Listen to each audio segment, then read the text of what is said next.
जब आप किसी गाय की सेवा करते हैं और यदि आप उसके कान में अपने बीमारी को या अपने रोग को बताते हैं, तब वो गाय चरने जाती है तो इतनी समझदार है कि चरने में वो वही औषधियों का सेवन करती है जो आपके रोग पर काम करता है।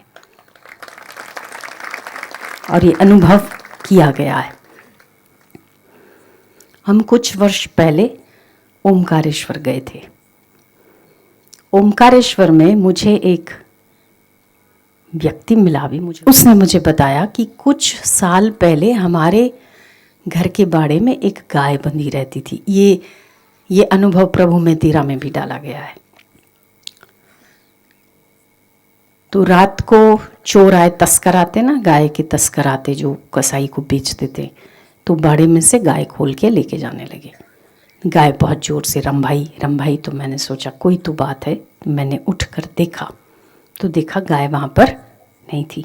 तो मैं गाय को खोजने के लिए बाहर गया तो हमारे आसपास खेत ही खेत हैं। मुझे समझ में नहीं आया कि गाय कहाँ गई। इतने में गाय ने जैसे मुझे दिशा दी हो, वो रंभाने लगी। मुझे पता चला कि वो इस दिशा में गए हैं इसको लेके। मैं पीछे दौड़ा तो मैंने देखा 2 आदमी थे जो इसको ज़बरदस्ती खींच के ले जा रहे थे, और पीछे एक आदमी था जो बहुत तेज़ी से मार रहा था उसको बुरी तरह, और एक था जो उसको खींच के लेके जा रहा था। मैंने उसको जोर से चिल्लाया, रुक, मेरी गाय को लेके कहाँ जा रहा है। वो रुके नहीं, और गाय इतनी छोटी भी नहीं है कि उसे लेके भगाया जा सके। गाय वहां पर अड़ गई क्योंकि उसे पता चल गया मेरा मालिक आया। अड़ गई, अब जाने को तैयार नहीं। बोले मैं वहां पहुंच गया, ये उसके शब्द थे। मैं वहां पर पहुंच गया और हम तीनों जन में बहुत भिड़ंत हो गई। हम बहुत भिड़ गए आपस में, और मैंने उन्हें मारने की कोशिश की, पर वो 2 जन थे और मैं अकेला था। तो उन्होंने मेरे पैर पर घाव किया। मैं चक्कर खा के गिर गया। मेरे में क्षमता नहीं थी कि मैं उठूं, पर मेरी गाय ने जब देखा कि मेरा मालिक गिर गया है तो उसे बहुत गुस्सा आया, उसे क्रोध आया। तो वो बिल्कुल छिड़ गई, जैसे तो कोई रुद्र रूप धारण कर लिया हो, और उसने बहुत जोर से रंभा के उसको सींगों से मारना शुरू किया। जैसे देखा कि गाय अब सींग मारना शुरू करी तो वो दोनों भागे तो गाय और तेजी से भागी और एक के ऊपर एक की छाती पर पैर रखा और दूसरे को सींग मारा तो वो उछल के दूसरी ओर गिरा। अब तो कुछ हो नहीं सकता था। वो दोनों जान बचा के भागे। मैं अपनी गाय को लेकर वापस आकर जब मैंने बाड़े में उसको बांध कर मैंने जल पिलाया, बहुत प्यार किया, मैंने बहुत सहलाया। 2 दिन के बाद मैं जब दूध निकाल रहा था, दूध निकालने के पहले मैंने तसले में उसको भोजन दिया। जब मैंने भोजन दिया तो उसने मेरे सहलाया मैंने, तो उसने अपना मुंह खोला जैसे कि कुछ उल्टी कर रही हो। ऐसे उसने कुछ तगारे में डाला जो मैंने हाथ में लिया। जैसे ही मैंने वो चीज़ हाथ में ली तो उस चीज़ में से बहुत खुशबू आ रही थी, जैसे कि कोई गुग्गल धूप की। मैं समझ नहीं पाया कि ये क्या चीज़ थी, क्योंकि मैंने कभी आज के पहले उसको नहीं देखा था। तो मैं अपनी माँ को, मेरी वृद्ध माँ है, उसको मैंने दिखाया तो उसने भी कहा मैंने भी कभी देखी तो नहीं है, पर खुशबू आ रही तो कोई अच्छी चीज़ होनी चाहिए, इसमें से गुग्गल की खुशबू आ रही है।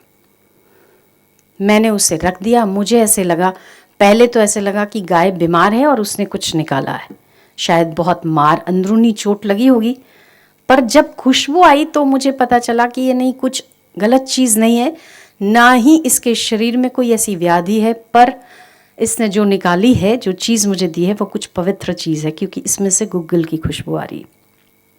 रात को मैं सोया तो एक गाय ने, वो गाय की शक्ल सूरत मेरे जैसी थी, उसने मुझे स्वप्न दिया और उसने जो कहा कि जो आज तुझे हाथों में प्रसाद मिला है ना, उसे गुरोचन कहते हैं। और गुरोचन जिस तिस को नहीं मिलता, जब तक तेरे घर में इसकी पूजा होती रहेगी, तेरे घर वाले स्वस्थ रहेंगे और धन धान्य की तुझे कभी कमी नहीं होगी।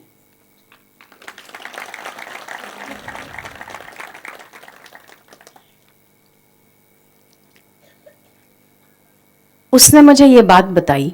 उसने कहा कि उस समय मेरा पोता था, पोता 5 वर्ष का था और मेरी माँ 70 साल की थी। दोनों बहुत बीमार रहते थे। माँ बीमार रहे तो हमें समझ आती है कि वो वृद्ध थी इसीलिए, पर मेरा छोटा सा पोता 5 वर्ष का, वो भी बहुत बीमार रहता था। वो दिन आज दिन तक हमारे घर में किसी को न खांसी आई और न बुखार आया, आज तक किसी को। इस बात को 14 साल हो गए।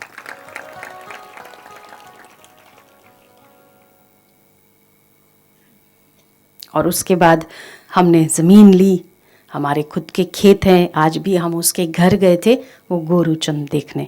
वो उसने कांच की डिब्बी में, कांच के उसमें पूरा शोकेस बनाया था, इतना सा था, जैसे कस्तूरी होती है ना, कस्तूरी का जो साइज़ होता है वैसा ही उसका था। मैंने देखा बाकायदा, हम उसके नज़दीक जाते तो बहुत ही खुशबू आ रही थी। उसके घर के बाहर आंगन में वो मढ़ा हुआ था, लॉक से बंद था। तो मैंने ये प्रत्यक्ष अपने सामने जब देखा तो मैंने सोचा कि बिल्कुल सही शास्त्र कहते हैं, या हमारे भगवान कृष्ण यदि गाय की सेवा करके लोगों को संदेश देते हैं कि गाय की सेवा से धर्म अर्थ काम मोक्ष की प्राप्ति होती है, तो कुछ अतिशयोक्ति नहीं है, बिल्कुल सत्य है। तो मैंने ये अनुभव प्रभु मैं तेरा में डलवाया था इस बार। ऐसे तो कईयों के कई अनुभव हैं, पर यदि उसकी सेवा की जाए तो बहुत कुछ प्राप्त होता है। इसीलिए हम प्रत्यक्ष या अप्रत्यक्ष रूप से सभी का कर्तव्य है कि हम गाय के उत्पादों का सेवन करना चाहिए। अगर हम उत्पादों का सेवन करते हैं तो गाय की डिमांड बढ़ती है स्वाभाविक रूप से।